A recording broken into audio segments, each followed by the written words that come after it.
여러분, 한 가지만 여쭤보겠습니다. 지금 이 순간 여러분 집 식탁 위에 뭐가 올려져 있습니까? 밥그릇입니까? 반찬통입니까? 아니면 약봉지입니까?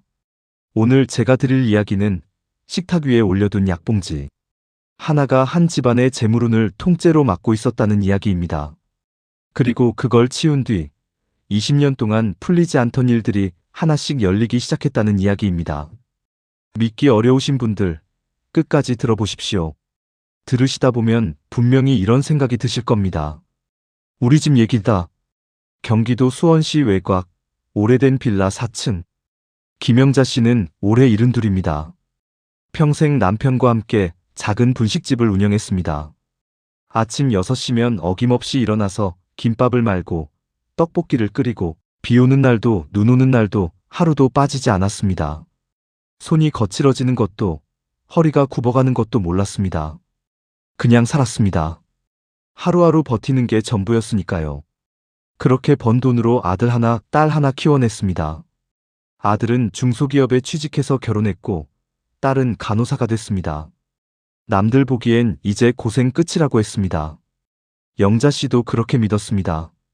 이제 좀 쉬어도 되겠다고, 이제 좀 편해지겠다고. 그런데 인생이라는 게 그렇게 호락호락하지 않았습니다. 이상한 일은 몸에서 먼저 시작됐습니다. 평생 건강 하나는 자신 있었던 영자 씨였습니다. 몸이 재산이라는 말을 입에 달고 살았고 실제로 분식집 20년 넘게 운영하는 동안 크게 아팠던 적이 없었습니다. 그런데 환갑이 지나고부터 이상하게 속이 쓰렸습니다. 소화가 안 됐습니다. 잠을 자도 피곤이 풀리지 않았습니다. 아침에 일어나면 자고 일어난 건지 누워있다 일어난 건지 구분이 안 됐습니다. 병원을 갔습니다. 위험이라고 했습니다. 약을 주면서 드시면 괜찮아질 거라고 했습니다. 일주일이 지났습니다. 좀 나아지는 것 같았습니다. 2주일이 지났습니다. 다시 쓰렸습니다. 한 달이 됐습니다. 약이 바뀌었습니다. 2달이 됐습니다. 약이 늘었습니다. 위험약에 소화제가 붙었고 소화제에 혈압약이 붙었습니다. 영자 씨는 어느 순간부터 아침마다 약부터 챙기게 됐습니다. 밥보다 약이 먼저였습니다. 그리고 그 약들은 자연스럽게 식탁 위에 자리를 잡았습니다. 눈에 보여야 챙겨 먹으니까요. 편하게 먹으려면 손 닿는 데 있어야 하니까요. 그렇게 식탁 위에 약봉지가 하나 놓였습니다. 그리고 2개가 됐습니다. 3개가 됐습니다.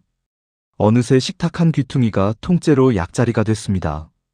아침약, 점심약, 저녁약, 진통제, 소화제, 혈압약, 병원 영수증도 쌓였습니다. 그게 그냥 거기 있었습니다. 당연한 것처럼. 그런데 몸만 문제가 아니었습니다. 아들이 다니던 회사가 구조조정에 들어갔습니다. 어느 날 갑자기 권고사직을 받았다고 했습니다. 전화기 너머로 아들 목소리가 힘이 없었습니다. 엄마, 나 당분간 집에 있을게. 그 한마디에 영자 씨 가슴이 철렁 내려앉았습니다. 이제 막자리 잡은 줄 알았는데, 이제 좀 편해지나 했는데, 딸 쪽도 터졌습니다. 사위가 투자한다고 들어간 돈이 사기였습니다. 수천만 원이 날아갔습니다. 딸이 울면서 전화했습니다. 엄마, 잠깐만 도와줘. 영자 씨는 안 도와줄 수가 없었습니다. 그게 부모 마음이니까요.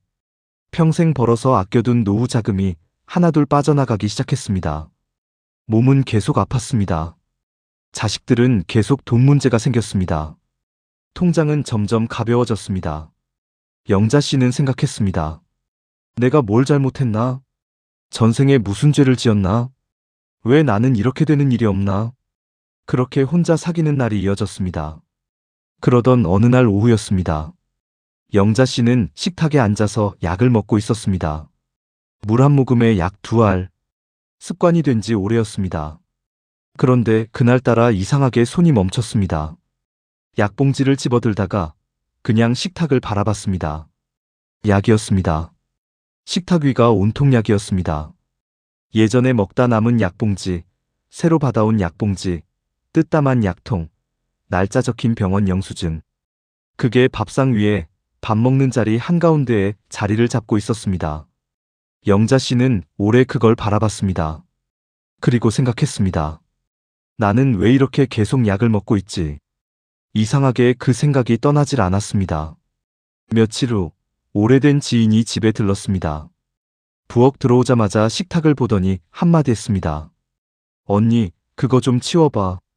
영자 씨는 대수롭지 않게 대꾸했습니다. 뭘요? 지인이 말했습니다. 약이요. 식탁 위에 있는 거요. 영자 씨는 피식 웃었습니다. 약 먹으려면 편하게 둬야지 어디다 치워요. 지인은 그냥 한번 치워보라고 했습니다. 그리고 자기가 아는 분 한 명을 소개해줬습니다. 풍수 보는 분이라고 했습니다. 영자 씨는 처음엔 고개를 저었습니다. 나이 70이 넘도록 미신 같은 거 믿어본 적 없다고 했습니다. 그런데 지인이 말했습니다. 언니, 지금 이대로 계속 살 거야? 그 한마디가 마음에 걸렸습니다. 이대로 계속 살 거야. 그 말이 자꾸 머릿속에서 맴돌았습니다. 풍수 전문가가 집에 온 건 그로부터 일주일 후였습니다. 나이가 지긋한 분이었습니다. 말이 많지 않았습니다.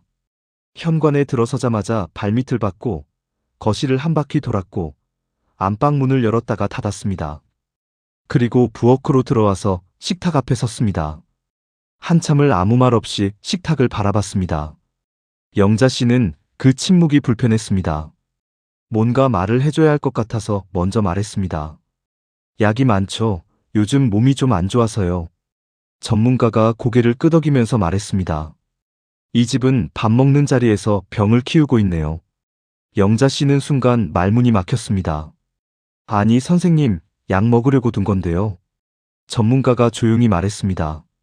그게 문제입니다. 전문가가 설명했습니다. 식탁은 단순히 밥을 먹는 자리가 아닙니다. 풍수에서 식탁은 생기를 받아들이는 자리입니다. 가족이 모여서 음식을 나누고 기운을 채우는 공간입니다. 재물운도, 건강운도, 가족운도 식탁에서 시작됩니다. 집안에서 식탁만큼 기운이 집중되는 자리가 없습니다. 그런데 그 위에 약이 올라가 있으면 어떻게 됩니까? 풍수에서 약은 병의 기운입니다. 몸이 온전하지 않다는 신호입니다. 그걸 매일 먹는 자리 위에 올려두면 그 공간이 하루 종일 병의 기운을 품고 있게 됩니다. 밥을 먹을 때마다, 물을 마실 때마다 그 기운을 함께 들이키는 겁니다. 몸이 회복되려고 해도 환경이 계속 아프다고 신호를 보냅니다. 나는 약이 필요한 사람이다. 나는 계속 아픈 사람이다. 그 인식이 몸에 스며듭니다. 그리고 재물운입니다. 식탁은 돈의 흐름과도 연결됩니다. 들어오는 것을 받아들이는 자리이기 때문입니다. 그런데 그 자리가 막혀 있으면 들어와야 할 것들이 들어오지 못합니다. 혹은 들어와도 병으로 나갑니다. 병원비로 나가고 자식 문제로 나가고 예상치 못한 일로 나갑니다. 영자 씨 집이 딱 그 구조였습니다. 영자 씨는 말없이 듣고 있었습니다.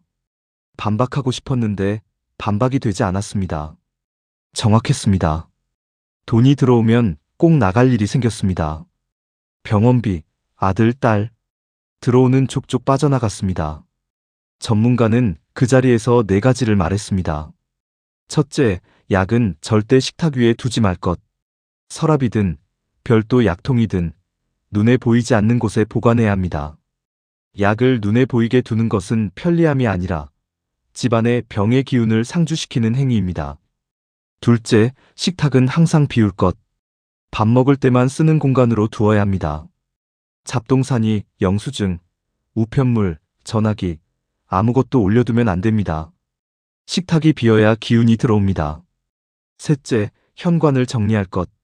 전문가가 들어오면서 가장 먼저 본 게 현관이었습니다. 영자 씨 집 현관은 신발이 가득했습니다. 신발장 문이 제대로 닫히지 않을 만큼 현관은 집 안으로 기운이 들어오는 입구입니다. 입구가 막혀 있으면 들어와야 할 것들이 들어오지 못합니다. 재물운도, 좋은 기운도 입구에서 막힙니다. 넷째, 침대 머리 방향을 점검할 것. 영자 씨는 화장실 벽 쪽으로 머리를 두고 잤습니다. 화장실은 물이 빠져나가는 곳입니다. 그 방향으로 머리를 두고 자면 자는 동안 기운이 계속 빠져나갑니다. 건강운이 회복되지 않습니다. 아무리 약을 먹어도 몸이 낫지 않는 이유가 거기 있었습니다. 영자 씨는 전문가가 돌아가고 나서 한참을 식탁 앞에 앉아 있었습니다. 그날 저녁 영자 씨는 혼자 집을 정리했습니다. 식탁 위 약봉지를 전부 걷었습니다. 아침약, 점심약, 저녁약, 진통제, 소화제, 혈압약, 날짜 지난 영수증들 싹 걷어서 부엌 서랍 안에 넣었습니다. 약통도 하나 따로 샀습니다. 뚜껑 달린 작은 약통. 거기 날짜별로 정리해서 서랍에 넣었습니다. 식탁이 비었습니다. 처음 보는 식탁이었습니다. 이 집에 이사 온 지 10년이 넘었는데 식탁 위가 이렇게 비어있는 걸 처음 봤습니다. 이상하게 허전하면서도 이상하게 시원했습니다. 현관은 다음날 아침에 정리했습니다. 신발장 문이 닫히지 않을 만큼 쌓여있던 신발들을 꺼내서 하나하나 정리했습니다. 낡은 것들은 버렸습니다. 오래되어서 신지도 않는 신발들, 고장난 것들, 짝이 맞지 않는 것들. 버리고 나니 신발장 문이 제대로 닫혔습니다. 현관 바닥이 보였습니다. 침대는 혼자 옮기기 무거웠습니다. 이틀에 걸쳐 조금씩 방향을 틀었습니다. 화장실 벽에서 머리를 떼어내고 반대편 안쪽 벽으로 붙였습니다. 자리가 좀 어색해졌지만 전문가가 말한 대로 했습니다. 그리고 기다렸습니다. 일주일이 지났습니다. 딱히 달라진 건 없었습니다. 약은 여전히 먹었고 몸은 여전히 무거웠습니다. 영자 씨는 속으로 생각했습니다. 역시 별것 아니구나. 그래도 식탁은 비워뒀습니다. 습관이 됐습니다. 2주일이 지났습니다. 잠이 달라졌습니다. 화장실 방향에서 머리를 옮긴 뒤부터였습니다. 전처럼 새벽에 깨지 않았습니다. 자고 일어나면 개운했습니다. 처음엔 우연이라고 생각했습니다. 그런데 사흘이 지나고 닷새가 지나도 같았습니다. 아침에 일어나면 몸이 가벼웠습니다. 한 달이 지났습니다. 속이 편해졌습니다. 위험 증상이 줄었습니다. 병원에 갔더니 의사가 많이 좋아졌다고 했습니다. 소화제를 끊어도 되겠다고 했습니다. 영자 씨는 그 말을 듣고 집에 오는 길에 혼자 울었습니다. 버스 창문 보면서 소리 없이 울었습니다. 약이 줄었다는 게 이렇게 기쁜 일인 줄 몰랐습니다. 2달이 지났습니다. 아들한테 전화가 왔습니다. 목소리가 달랐습니다. 취직됐다고 했습니다. 지인 소개로 들어간 회사인데 전보다 조건이 훨씬 좋다고 했습니다. 엄마, 나 이번엔 잘 될 것 같아. 영자 씨는 전화기를 붙들고 한참 있었습니다. 아들 목소리에서 오랜만에 힘이 느껴졌습니다. 딸한테도 연락이 왔습니다. 사위 일이 다시 풀리기 시작한다고 했습니다. 새로 시작한 일이 생각보다 잘 된다고. 엄마한테 빌린 돈도 조금씩 갚겠다고 했습니다. 딸 목소리가 오래간만에 밝았습니다. 영자 씨는 됐다, 천천히 해라 라고 했지만 전화를 끊고 나서 한참을 가슴이 두근거렸습니다. 그리고 통장이었습니다. 빠져나가기만 하던 돈이 이상하게 남기 시작했습니다. 큰 돈이 들어온 게 아니었습니다. 갑자기 로또가 된 것도 아니었습니다. 그냥 나가던 돈이 줄었습니다. 예상치 못한 지출이 사라졌습니다. 병원비가 줄었습니다. 자식들한테 나가는 돈이 줄었습니다. 달마다 조금씩 남았습니다. 영자 씨는 어느 날 아침 식탁 앞에 앉아서 빈 식탁을 바라봤습니다. 약봉지가 없는 식탁이었습니다. 깨끗하게 비어있는 식탁이었습니다. 그리고 생각했습니다. 나는 약을 치운 게 아니었구나. 내 인생에서 병을 치운 거였구나. 여러분, 지금 이 이야기를 들으시면서 어떤 생각이 드십니까? 혹시 우리 집 얘기 같다는 생각 드십니까? 식탁 위에 약봉지가 있습니까? 현관에 신발이 쌓여 있습니까? 침대 머리가 화장실 방향을 향하고 있습니까? 있다면 오늘 당장 바꿔보십시오. 거창한 게 아닙니다. 돈이 드는 것도 아닙니다. 식탁을 비우는 것, 현관을 정리하는 것, 침대 방향을 바꾸는 것. 딱 그것뿐입니다. 환경이 바뀌면 인식이 바뀝니다. 인식이 바뀌면 몸이 바뀝니다. 몸이 바뀌면 삶이 바뀝니다. 영자 씨가 그걸 몸으로 보여줬습니다. 집은 그냥 잠자는 곳이 아닙니다. 집은 여러분의 하루가 쌓이는 곳입니다. 여러분의 기운이 쌓이는 곳입니다. 그 공간이 어떻게 생겼느냐가 여러분 인생이 어떻게 흘러가느냐를 결정합니다. 지금 바로 일어나십시오. 식탁을 한번 보십시오. 약봉지가 있다면 오늘 치우십시오. 서랍 안에 넣으십시오. 그리고 식탁을 깨끗하게 비우십시오. 그게 시작입니다. 영자 씨의 인생이 바뀐 것도 식탁을 비운 그날 저녁부터였습니다. 오늘 이야기 들으시고 지금 바로 집 한번 둘러보십시오. 그리고 댓글에 하나만 적어주십시오. 우리 집 재물운 살아나라. 이 말 한마디가 오늘부터 여러분 집 기운을 바꾸는 시작입니다.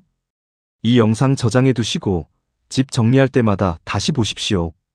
여러분 가정에 건강운과 재물운이 가득하시길 바랍니다. 구독과 좋아요는 이 이야기가 더 많은 분들께 닿을 수 있게 해주십니다. 혼자 보기 아까우시면 가족들과 꼭 함께 보십시오.